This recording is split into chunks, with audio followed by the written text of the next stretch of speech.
Anda sudah pakai pakan terbaik, kandang sudah bersih, vaksinasi tidak pernah terlewat, tapi di akhir siklus FCR Anda tetap di angka 2,5 ke atas. Bobot panen tidak seragam dan keuntungan per ekor selalu di bawah ekspektasi. Banyak peternak yang langsung menyalahkan kualitas pakan atau cuaca atau bahkan nasib. Padahal ada satu faktor yang bekerja dalam diam di dalam kandang Anda setiap hari yang hampir tidak pernah dibahas. Namanya stres sosial.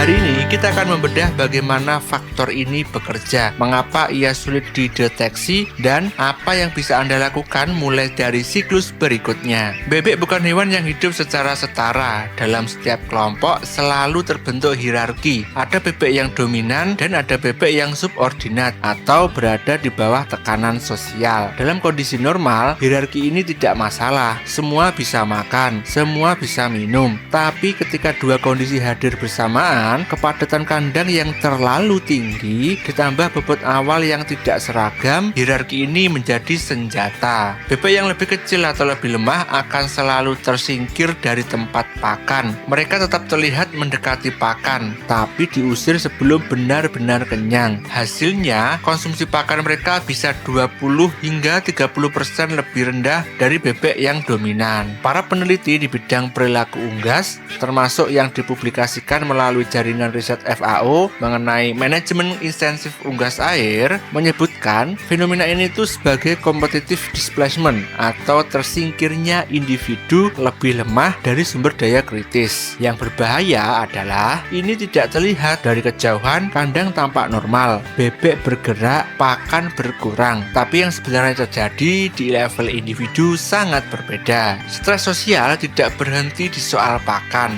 ada dampak fisiologis yang lebih dalam. Ketika bebek mengalami tekanan sosial secara terus-menerus, tubuhnya memproduksi kortisol, hormon yang dikenal sebagai hormon stres. Ini adalah respon biologis yang normal. Tubuh mempersiapkan diri untuk lari atau melawan. Masalahnya, kortisol yang diproduksi secara kronis hari demi hari selama satu siklus akan menekan sistem imun, mengganggu penyerapan nutrisi di usus dan mengalihkan energi metabolisme yang seharusnya digunakan untuk pertumbuhan otak. Departemen Ilmu Peternakan IPB dalam berbagai kajian manajemen unggas menekankan bahwa indeks stres pada unggas komersial termasuk bebek berdaging memiliki korelasi langsung terhadap efisiensi konversi pakan. Semakin tinggi beban stres, semakin buruk FCR meskipun formulasi pakan tidak berubah. Inilah mengapa banyak peternak bingung. Mereka sudah ganti pakan, sudah tambah vitamin, sudah konsultasi ke dokter hewan, tapi akar masalahnya justru ada di dinamika sosial yang terjadi diam-diam di dalam kandang dan tidak bisa diatasi dengan cara apapun selama sumber stresnya tidak dibenahi. Tanda yang perlu Anda waspadai, pertumbuhan mulai melambat di minggu ketiga hingga kelima, bobot panen tidak seragam dan angka kematian rendah, tapi FCR terus tinggi. Kombinasi ini adalah sidik jari dari stres sosial. Kabar baiknya, stres sosial bisa dikendalikan